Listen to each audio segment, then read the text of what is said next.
energy. I'm now joined by Total Chairman Thierry Desmarest. Total is Europe's third biggest oil company, and you also have actually operations in Azerbaijan. First of all, thank you so much for joining us on the show. In terms of where you see the most growth potential, how is Central Asia in terms of making business there, in terms of making joint ventures, for example, compared to Africa?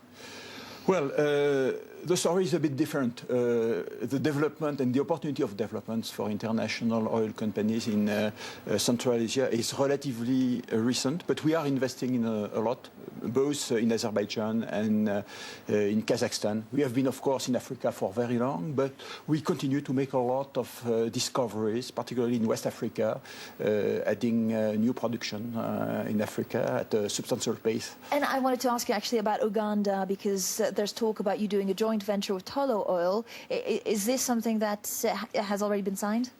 To my knowledge, because I have been here in Davos without fresh news for the last hours, but nothing has been signed to my knowledge. We have indicated that it could be interesting, but of course, as usual, there is competition.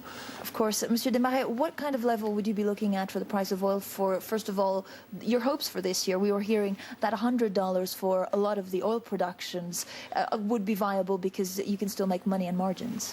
Well, I think an oil price around $70 to $80, as we have seen in the last few months, could be really convenient, because in terms of cost of import of oil for consuming countries, it remains relatively reasonable.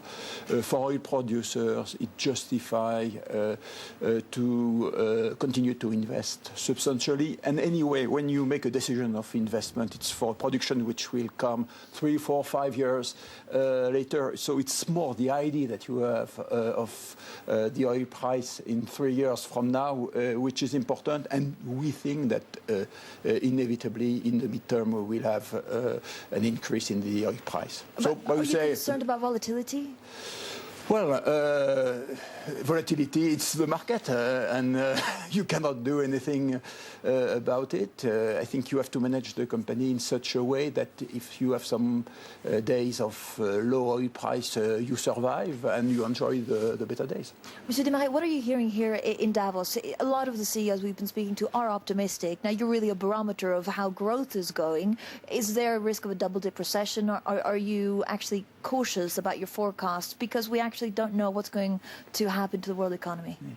My personal feeling is that people are really a bit ahead of events in terms of optimisms. When you look to activities like construction, like car manufacturing, you cannot expect a surge for this year. So I think we have to be cautiously optimistic, I should say. And in terms of energy scene, I think there is no problem of energy supply. You may have some local crises, but globally there should be an ample supply, both in terms of oil and gas for this year. Monsieur Desmarest, thank you so much. Prudence really is what a lot of CEOs are also telling us. Thank you for joining us on the show. Well, among